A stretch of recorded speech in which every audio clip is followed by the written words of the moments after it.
Welcome to Superbike Legends. Hi, I'm Keith Code, and along with John Ulrich, we're going to be showing you some fantastic footage of the riders and the machines that made up Superbike and Formula One racing here in the United States. John? Yes, Keith, we're looking at some footage now from the early 1980s when AMA racing in the United States was the breeding ground for future world champions. We'll see the races in which guys like Eddie Lawson, Freddie Spencer, and Wayne Rainey developed the skills that would later take them to several world championships each. That's right, John. Here we are. There's Wayne Rainey. And hey, look, Keith, there you are, standing next to Wayne. What stylish attire. I don't have bell bottoms on. Okay, here we are at Elkhart Lake. This is 1982 and the start of the Elkhart Lake race. Let's let some of this footage run, and we'll bring up some of the names of the past. Notice that some of the riders are riding full Formula One machines, 500cc two-strokes, 750cc two-strokes, and some of the riders are riding four-stroke 1000cc superbikes. Here's Wes Cooley leading on a 1000cc four-stroke Yoshimura Formula One bike direct from the Suzuki factory in Japan. And Wayne Rainey, three-time world champion in one of his first few Superbike, actually Formula One races, riding a Superbike there. There's Harry Klinsman, a really prolific and talented privateer from California. He brought his S1 Kawasaki 1000cc four-stroke to races all around the country. There's Dale Singleton and Doug Bronick. Dale Singleton was Daytona winner back in 1983, I believe.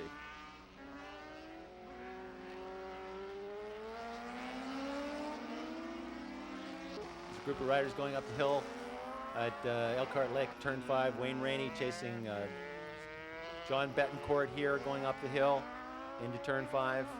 Wayne Rainey, of course, as I said, going on to win 3 world championships. John Betancourt, one of the very, very best riders from the northeast of the United States. Here's Cooley leading. Looks like Eddie Lawson riding the KR 500 two-stroke hot on his tail. Steve Wise, road racer turned, motocrosser turned road racer there on bike number 38 on one of the factory Hondas.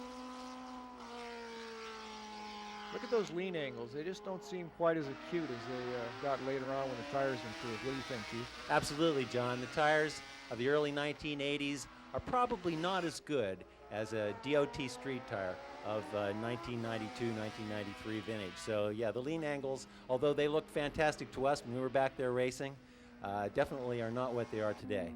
Yeah, the levels of grip weren't there either. I mean, it was a major production, keeping the things from spinning out, coming off the turns. Always close racing. Everybody's good and everybody runs, and that's part of racing that makes it interesting, is that nothing's ever the same. Your machine was running real well. Yes, it ran. I like to go as slow as I can. That way I can race the whole race. You know, if you get out there and you charge right off the bat, we just don't know how long it's going to live. So, you know, something that fast and that wild, it's just hard to say when the thing's going to go off, when you're going to be able to go for it. And, you know, just how fast Freddie wants to go is how fast I've got to go, and I hope the thing lasts the whole race. You and Roberts, I think that's going to be a good race. I don't believe there's anybody else that can keep up. I don't think. How do you feel? Have you been watching the other competition? Well, yes, I have. I think Kenny is by far going to be the toughest. You know, Eddie's going pretty good and Rainey's going pretty good, but I think as the race wears on, we just have to wait and see our tires. You know, it's cool today, so it's not going to be that tough on tires as we expected, but Kenny's going to be the toughest. I think that is going to be a two-man race. Laguna Seca, another one of the epic battles of this year. Kenny Roberts, Freddie Spencer out there swapping paint. We're going to take a look at a really fantastic race at Laguna Seca. There are a lot of really well-known riders in this race. There's Randy Mamola, number 7. We've seen Eddie Lawson, number 21, on the KR 500. This would turn out to be a pivotal race in the Superbike Championship in 1982, even though this is a Formula One race, simply because Eddie Lawson crashed and broke his neck and came back from that injury to win the Superbike Championship anyway. And there's the start, Laguna Seca 1982. All of our heroes over here. Kenny Roberts actually coming back after retirement. This is post his winning of 3 world championships in the 500cc Grand Prix. And here's Kenny out of retirement, out there racing with Freddie Spencer, who's really right in the prime of his career. Well, actually, though, he didn't retire until next year, 1983, when Spencer beat him for the 500cc World Championship. Isn't that right, Keith? Right you are, John. It's a good thing you're a journalist. Yes, that is correct. This was a very interesting situation. Kenny getting one of the Works 500cc Yamahas to bring over here to the United States when he was in contention for a world championship, and everybody thought at that time that it was quite generous of the Yamaha factory to let Kenny ride over in the United States, and it really meant a lot to the fans here in America, as it did to have Freddie Spencer back over here on our soil. What we're seeing here is extremely rare footage. These tapes have basically been lost in somebody's garage for 10 years, and here we get to take a look at these and see a lot of fantastic competitors early in their career. It's like going back in a time machine. It certainly is, John, and we are definitely lucky to have this footage. There's David Aldana, number 40. Many of these riders certainly have retired. Some of these riders are in fact deceased, and having some of this footage back in the days when there really was no television in American road racing is indeed extremely lucky. You couldn't just turn on the TV and see racing at this time. I mean, any kind of TV coverage at all of any type of motorcycle racing was extremely rare. Road races didn't get the attention they deserved in any way as far as TV goes. And there's the epic battle between Kenny Roberts and Freddie Spencer heating up. We're going to see quite a number of different leaders. Usually it's going to be the yellow bike or it's going to be the red bike here at Laguna Seca for this event. It was a fantastic event. The spectators went absolutely crazy. It was impossible to tell whether Kenny and Freddie were actually out there racing because they were both in the World Championship situation. Of course, they are racers, but it almost looked like they were putting on a show to those of us on the paddock side of the pit wall. It was definitely an entertainment, a piece of entertainment. There's no doubt about it.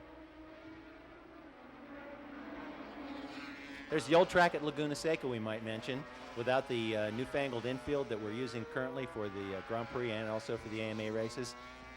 We've got a yellow flag in turn 9, and it looks like the race has been red flagged. It's really not that surprising, Keith. I mean, the old Laguna Seca course didn't have a lot of room, and if guys crashed, it was easy for them to end up on the racing surface. They'd have to stop the race and clear the debris and get the rider to safety. That's true. Everybody, certainly the riders, and I suppose the spectators as well, are really happy for the changes that have been made at Laguna Seca, the moving out of the barriers, and also for the new infield configuration. But here it is at the old track, and there is Freddie Spencer. He's mastering this race at this time. Randy Mamola in second there, Kenny Roberts, and bringing up the tail of that little pack is Wes Cooley on riding one of the Formula One bikes, really basically a modified superbike at that time. Well, actually, they were running special Formula One frames, and they got those bikes directly from the Suzuki factory in Japan. So it was a pretty serious piece. Definitely. Mike Baldwin, four-time U.S. Formula One champion, just ahead of Wayne Rainey. Here we've got Mike Spencer, number 20, no relationship to Freddie. He's riding a Vance & Hines Suzuki Katana. There's David Aldana, number 40, riding a Yoshimura Katana. Just ahead of him was Kerry Andrews. Eddie Lawson chasing Kenny Roberts, two of the most famous names in racing in the world.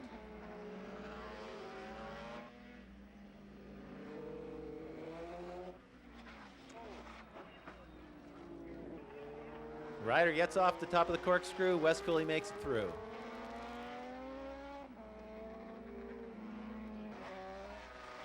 Kenny with his trademark wheelie down the corkscrew right at the end of the race. Eddie Lawson following him down to victory lane. And a quick cut to the starting line of the Superbike race at Laguna Seca in this year. The Kawasaki team, Eddie Lawson and Wayne Rainey. There's David Aldana, number 40 on Suzuki, and there's the start of the race.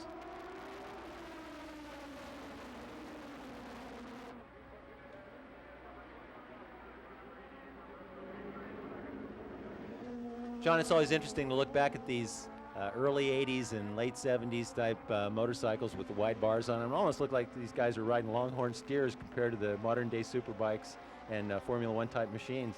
It's definitely a different look, and it felt a lot different too, as you know, Keith. I mean, you got to the end of the straightaway on one of these things, and it seemed like the wind was wanting to rip your head off, and you did that all race long, and your neck really hurt. I mean, these things didn't exactly give you a lot of room to tuck in behind the number plate, and you definitely had to deal with 140-mile-an-hour winds. That's true.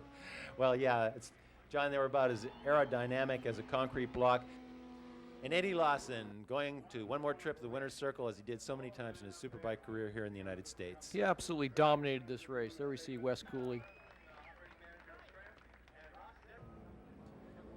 The end of the Superbike segment, and here we are for the second leg of the Formula One race. Taking a look back over some of the old machinery, a little close-up there of the Suzuki 500 GP race bikes, the Kawasaki KR 500, and the bikes are being pushed off now for the second leg of this Formula One event. Okay, here's the start. Looks like Freddie Spencer's jumped out in front.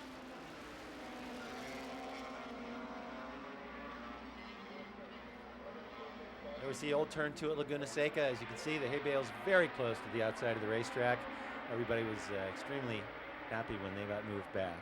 Yeah, Freddie Spencer indeed did take a jump out in front on this leg with hard to see who was in second. There's Kenny Roberts working his way through traffic, still in third place, but I believe he remedies that a little bit later on in the event. Yeah, it's really great to see how many very large improvements there have been made at the Laguna Seca racetrack over the years. Looking back here, this is before they really did any changes, and there isn't a lot of room in case you crash. Wayne Rainey through the corkscrew.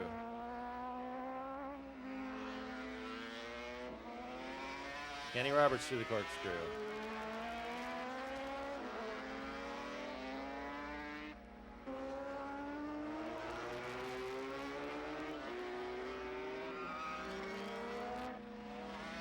Eddie Lawson through the corkscrew.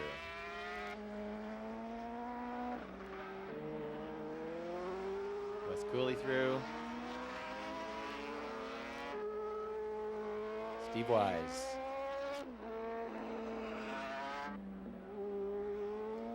And Wayne Rainey. Looks like Mike Cohn, and here comes Kenny Roberts.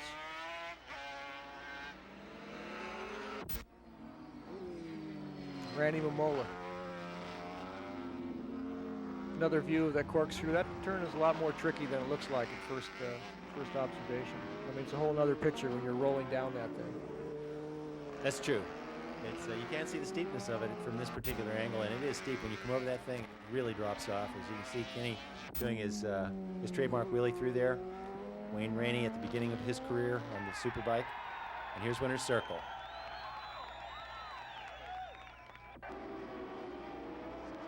Okay, now we're at Daytona, Keith. You've seen the start of the Superbike race. Roberto Pietre from Venezuela has jumped out in front.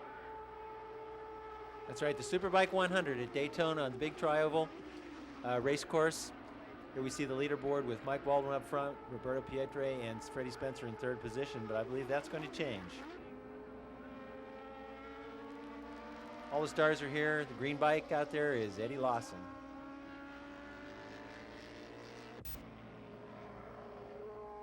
We have some of the field playing games with each other, coming through the chicane at Daytona. What we just saw there was a good example of the difficulty that some of the faster riders face when they come up on lapped riders. This is a really big field, and the level of skill of the riders varies by quite a bit. And up onto the banking goes Eddie Lawson on the big green Kawasaki, a big 1000cc bike. Freddie Spencer coming through the chicane. Looks like Lawson in hot pursuit. Now going up onto the banking here, this is where you really can't find enough space behind the number plate to tuck in. Little rider having a little problem with his entry line into the chicane. An argument with the hay bales, I suppose.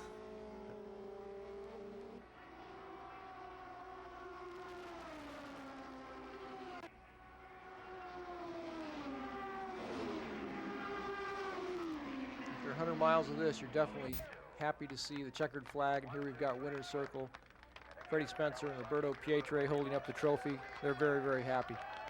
This is a good day for Team Honda at Daytona. Ah, yes, the chicane. Don't miss your brake markers.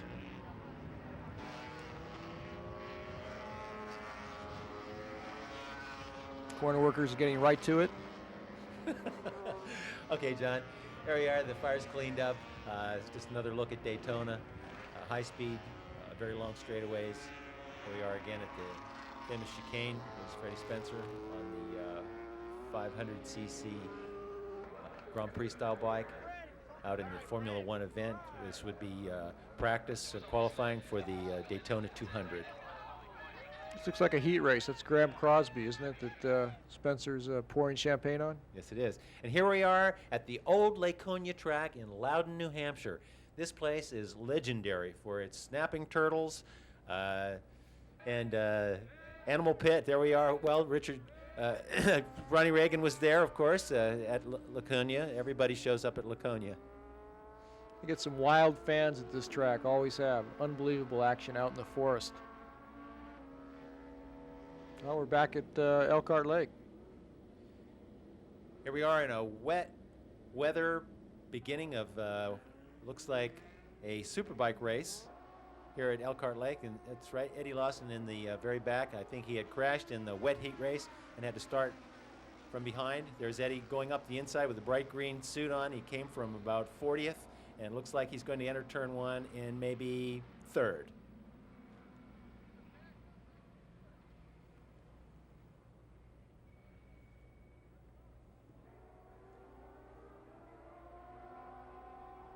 Front straightaway at Elkhart Lake. Roberto Pietre in the lead. Smoke in the field. Looks like he got an incredibly good start.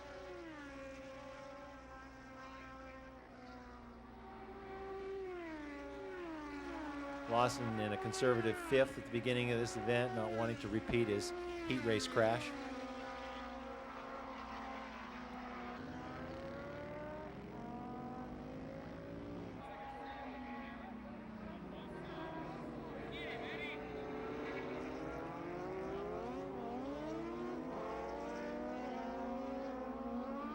Now, adding to the difficulties that these riders face just from the track being wet is the fact that there's different patches and pavement transitions on the race course.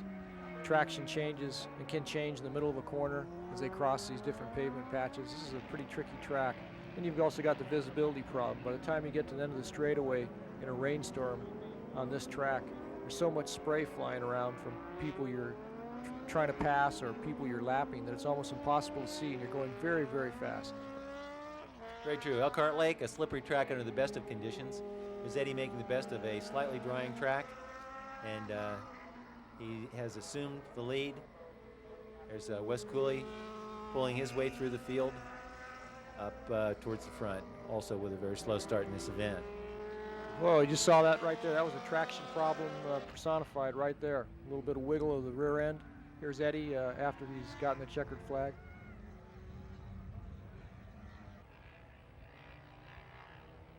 Cooley finishing 2nd.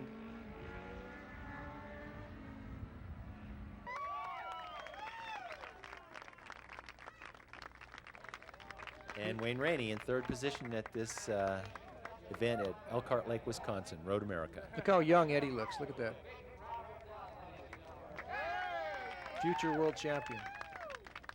Future 4-time world champion, in fact. Future 4-time world champion. No doubt about it. And that Muzzy Kawasaki team, between Eddie and Wayne, you're looking at 7 future 500cc world championships. That's incredible. The bikes really work well. They got a really good power band, which makes it easier to ride in the rain. We made the right choice with the tires and just kind of rode my own race, and I think that's what it took. Eddie mentioned the tires as being a very crucial factor. Oh yeah, they got 3 different tires you could run out here. We went with the Michelins. They seem to do the best. They went through the puddles the best. You could have picked some other ones, but they slid around more, but I think the Michelins were the best. Isn't it particularly difficult, though, to gain any traction at all? I mean, you guys must be hydrofoiling down the straightaway. Well, I tell you, when it's dry, you use full throttle, and when it's wet, you use about quarter throttle. So there's a big difference. Well, are you guys going to try to pull 1, 2, 3s now like the Honda team was doing? Well, all we got is 2, so we'll just try to do a 1-2. Okay. That'll be good. Right now, we're 1st and 2nd in the standings. So Eddie's got 69 points, and I have 49, and I got a 7-point lead over the Honda guys. So all I figure I got to do is just keep consistent and stay aboard and not fall down. What about catching the main man? Well, I was just thinking, I think the only way I'd be able to catch Eddie is if he fell down and I won, and then I'd be tied. Congratulations. Thank you very much. Appreciate it. Yeah, we're back in the saddle again now, I think. So to see, you broke up that Kawasaki 1-2. Yeah, well, we got to get back up in there. We've last couple of years we were always doing pretty good, and this year's been a little bit of a development year for us, and now things are starting to work for us, so we're back in the saddle again, like I said. I got to ask you, when you knew that Lawson started 33rd, and when you saw him go by, or did you see him go by? Yes, I did see him go by, and the thing was, starting in the back row like that, it's I've started in the very back row and won the race before a couple of years back, so it's not really that much of a disadvantage. Eddie's a good rider, and I think in the first couple laps he made up for it with no problems as far as, you know, getting out of the way of maybe some of the slower riders and getting himself a clear track. He went by me. He was just running in the corners a little bit harder than I was, and I wasn't willing to take that chance, and it worked out for him. Seattle International Raceway, another one of the epic Eddie Lawson and Freddie Spencer duels is in the offing here. I remember this year, Keith, very vividly. Eddie Lawson felt many times and told me that Freddie Spencer was winning the PR war even though he was winning the races. It really meant a lot to him to race against Freddie, and he really wanted to win very, very badly. So this race, when Eddie did pull it off, meant a lot to him. It definitely did. You're right about that, John. Here's Eddie ahead of Freddie on that particular lap, but it went back and forth so many times that it was an amazing battle, coming down to a last lap, last turn charge by Eddie Lawson, and we unfortunately won't be able to see it, where Eddie passes Freddie Spencer in the dirt about 50 feet from the start-finish line and managed to edge him out by about half a wheel length. There's Eddie celebrating his win, and that was a hard-fought win.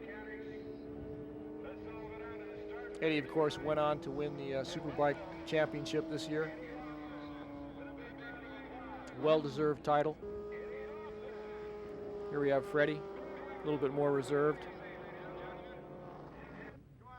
Here's the winner's circle with Wes Cooley was third, Eddie in the middle, and of course Freddie. And you can just see how happy Eddie Lawson is. I mean, this is one happy guy. He loves to win. He loved to win then, and he's very, very happy that he and the Muzzy Kawasaki team have come out on top on this day.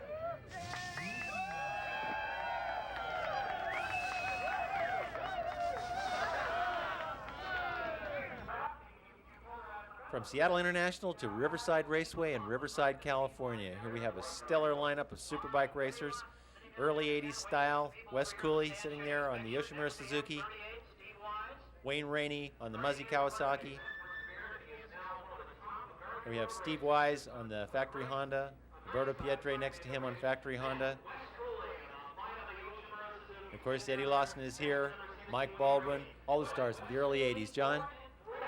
It's also interesting to look at some of these mechanics. There's Suhiro Watanabe next to Cooley. There's Merlin Plumley, Mike Velasco. Over here we see a much slimmer Rob Muzzy from a decade ago. There's Eddie Lawson, the man who would go on to win 4 500cc World Championships to add to his 2 AMA Superbike titles. Got Steve Wise next to him. This really is a very, very strong field, and they're very, very heavy factory participation. That's right. Riverside Raceway was never known for its ability to attract spectators, unfortunately, and that's probably why it is now defunct and has left the racing circuit, and that's unfortunate. This race, however, was very well attended by there's Rob Muzzy. It was very well attended by the factories, as were most of the races back in the early 80s. Here we have the push-off and ready to get going for the warm-up lap, and I think we're going to move right into the race.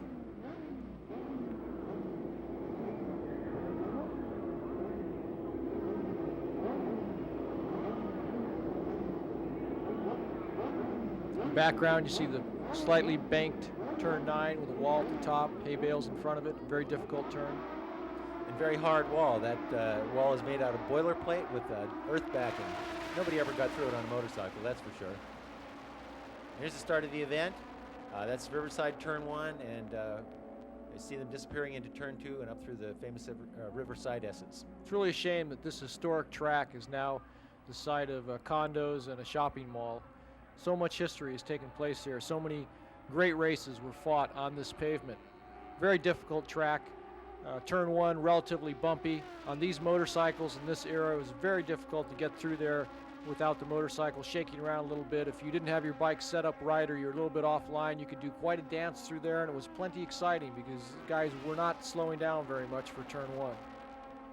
That's right, John. I think turn 1 was the most exciting turn at Riverside. There's no question about that. Sometimes there'd be a crosswind right there where we're looking, And when you'd hit that little dip on the inside, which you see all these riders were avoiding going wide around it, you could actually get the bike airborne and wind up 3 or 4 feet to the right of where you started out on the track. You know, it's really interesting. I remember the first time that I rode a fast street-based motorcycle at this track. I went up to Steve McLaughlin, who at the time was one of the fastest superbike riders in the U.S., and I asked him, you know, quite sincerely, I thought he would answer my question. I asked him, how fast can you go through turn 2? As you see bending off there and to the right in the distance. And he looked right at me without blinking, without cracking a smile, and said, you can go through turn 2 wide open. And then he turned and walked away. And of course, if I had attempted to go through turn 2 wide open, I would have been in those grandstands in the far distance. There's no doubt about it. That's right, John. No, absolutely no doubt about it. Here we are in what was famous turn 7, downhill right-hander, coming into a hard-braking crest, as Eddie Lawson followed by Mike Baldwin, which is pretty much the story of this race. This is the long track here again at turn 7, going up. The short course went off there to the right on that little jog and onto the back straightaway and then down to turn 8 and turn 9. Here in this particular AMA Superbike event, we're using the long course, which added somewhat over half a mile of the Riverside Raceway, making it a little over 3 miles total. And it gave you one heck of a long straightaway. This was one fast racetrack in this configuration. You see them going around turn 8 through that little kink there and onto the back straight. And you could really get railing by the time you got to the end of the straightaway and had to bend it through the kink, which led you onto that banked turn 9. These bikes would really move out there. As a matter of fact, the day before this particular Superbike race, I was in an endurance race at this track and finished second with my partner Bruce Hammer to Eddie Lawson and Ron Pierce on a Muzzy Kawasaki, and was astounded when during the race Eddie Lawson went around me at the end of the back straight through the kink, over the bumps, just went flying past. It was unbelievable. We had calculated that our bike was reaching 176 miles an hour at the end of that straightaway. Eddie Lawson drove around the outside of me. It was very, very impressive to me. I couldn't believe what I was seeing. That's right, John. You see easily the various pavement patches and pavement imperfections on this track. Here we are at famous turn 6, a double apex with 3 or 4 actual camber changes going through the turn 6 with a wall on the outside of it. A very interesting track. And as I said, you can see the pavement variations on this track.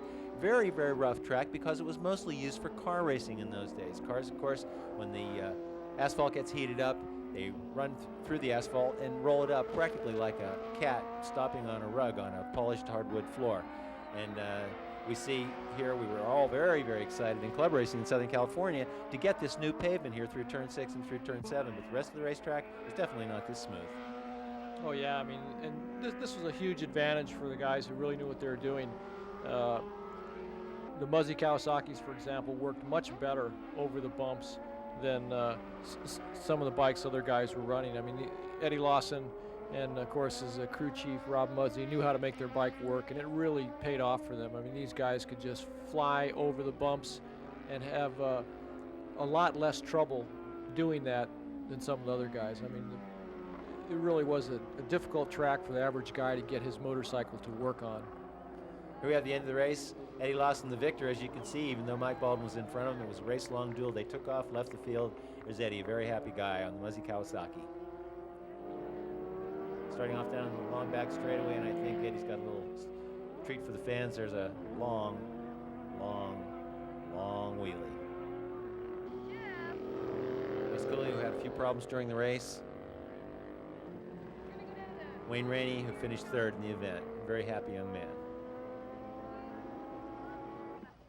Here we have Eddie and Wayne getting ready to take a victory lap with the race queen.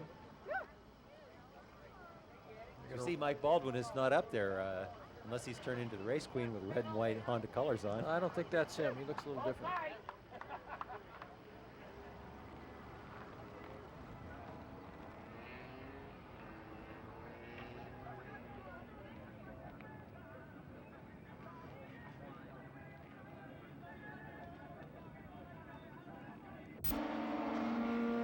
Here we are back at Louden, New Hampshire.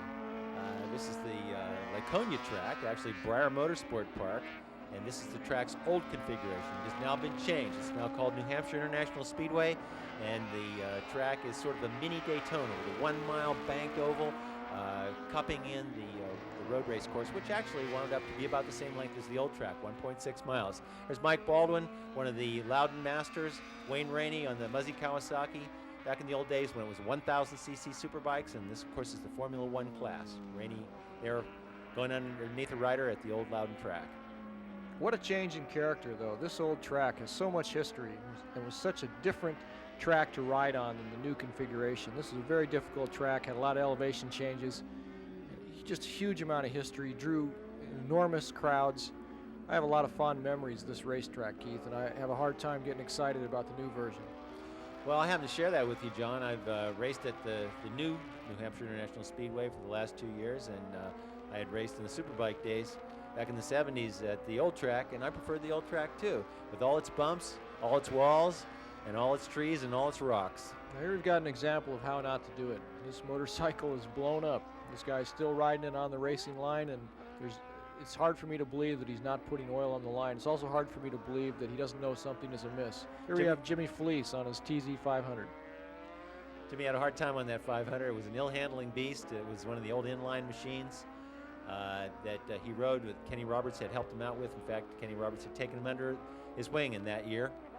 And there we see Mike Baldwin on the FWS 1000. John, what can we tell the folks about Interesting that? V4 with a tremendous amount of torque. So much torque that for this race, Baldwin was able to gear the bike to run third gear only, ran the whole race in third gear, was smooth as silk the whole way, dominated on his home track, and of course went on to victory.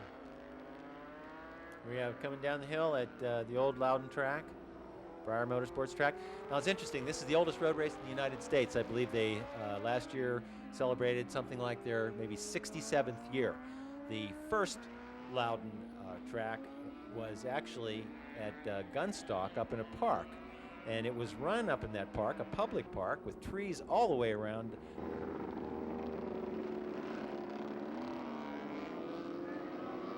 Here's Mike Baldwin celebrating his win at his home track. Here he is taking his victory lap, carrying the checkered flag on that extremely torquey V4 Honda, 1000cc. A factory special, not a machine you could go to your showroom and buy. Very, very capable racer, especially in the hands of Mike Baldwin. Here he is in victory circle. In victory circle, flanked by two of the most famous road racers in the world. This will be certainly one of the very few times that Mike Baldwin will stand on the top of the podium with Eddie Lawson and Wayne Rainey. Baldwin, however, did very well in the United States, winning 4 Formula One championships. He never did capture a Superbike title here in the United States. And while he did race for Kenny Roberts on one of his Grand Prix machines for 1 year, he didn't really have any terrific success as his two competitors who were standing there with him did. Okay, here we are at Willow Springs Raceway, in the middle of the Mojave Desert in California. Somebody's blown an engine, oiled up the track, and the corner workers have put cement dust or grease sweep on the oil to try to soak it up. Here we see Wes Cooley not wearing his usual leathers. He's riding a Suzuki, picking his way inside the grease sweep up through turn 3. He's got to cross the grease sweep to get into turn 4, making his riding task quite a bit more complicated, trying to deal with the grease sweep covering the oil around the racetrack. Cooley, definitely one of the masters of Willow Springs. His father used to run a racing organization in Southern California for some years, Wes Cooley Sr., and Wes was brought up on the racetracks of Southern California, which included Willow Springs, Riverside International, Ontario Raceway, Orange County Raceway, Carlsbad. And Carlsbad. We had 5 racetracks in Southern California, whereas now we only have Willow Springs. We have 1. All in a 100-mile radius. I mean, you know, we used to hate to go to Willow Springs in the old days because it was the farthest track out. Now it's the only one we've got left. We are going through turn 3 up into turn 4. Looks like Roberto Pietre going around Billy Addington. Nice pass up on the top of the hill. Here we have Wes Cooley, obviously in victory at this early 1980s race at Willow Springs Raceway. We're going to take a look back at the Laguna Seca race and just go to the corkscrew and a couple other interesting turns to show you some of the up-close action. We've got some really nice shots here. There's Randy Mammola coming down through the old turn 8. There's Wayne Rainey. We're going to take a look at this Laguna Seca event. Eddie Lawson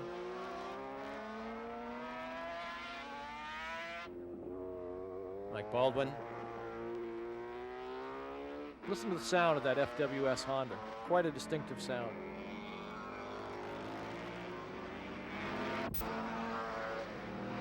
Here we got a guy who had a little bit of trouble with his exit out of the corkscrew.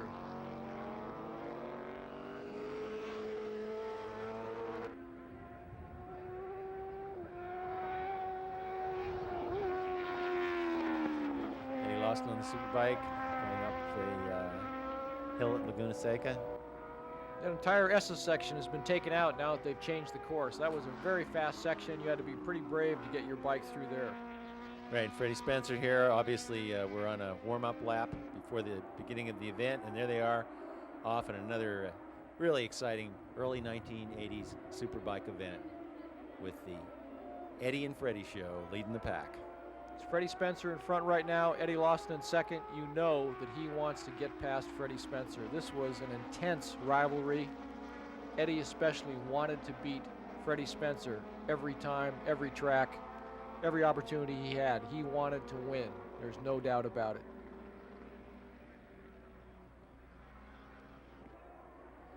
Here we have a beautiful view of the old turn 2 at Laguna Seca, which is now completely revamped. A very fast turn, and as David Aldeni used to say, you really had to have some huevos to get around that track. In fact, the old track, here's turn 3. Turn 2 and turn 3 were two turns that required an enormous amount of bravery as well as skill, because there was no runoff practically, and they were looking at 120, 130 mile an hour plus turns. And on an old Superbike, that was something, John. Yeah, you know it was. I mean, these things were big old boats. They were long. They didn't turn like today's bikes. They didn't stop like today's bikes. They didn't have the grip. We run on bias ply, slick tires. These motorcycles were difficult to ride very, very quickly. And right now we're seeing some of the best riders of the era riding them very, very quickly. Freddie Spencer leading Eddie Lawson. Eddie Lawson in hot pursuit. He wants to pass Freddie very, very badly.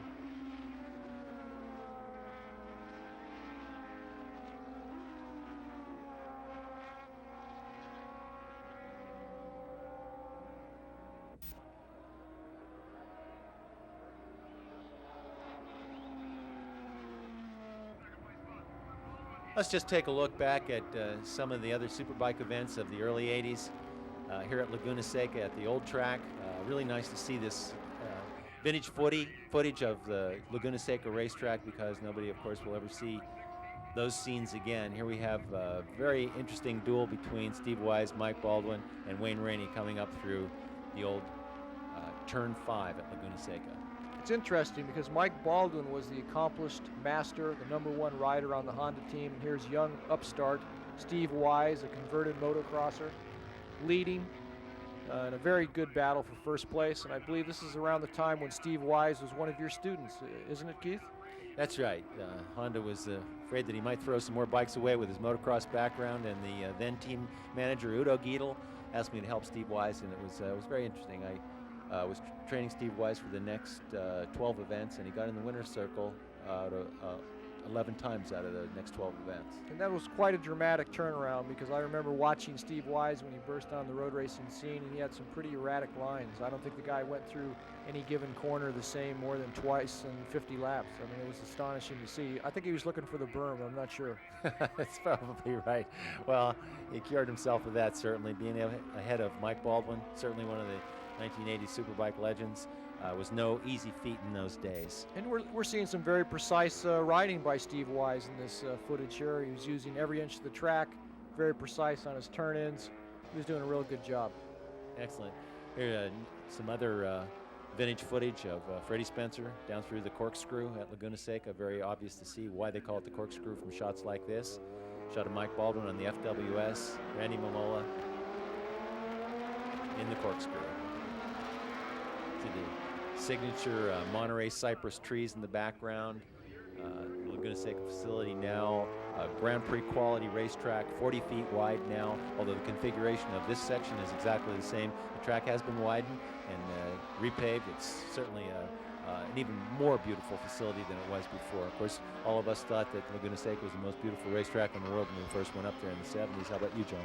Oh yeah, I mean the scenery and the general setting of the track were just awe-inspiring. I have to admit, though, that I always did think it could use a little bit more room, and of course now they've given the riders more room and made quite a few safety improvements, which are very greatly appreciated. Back then we didn't care. We all just wanted to race.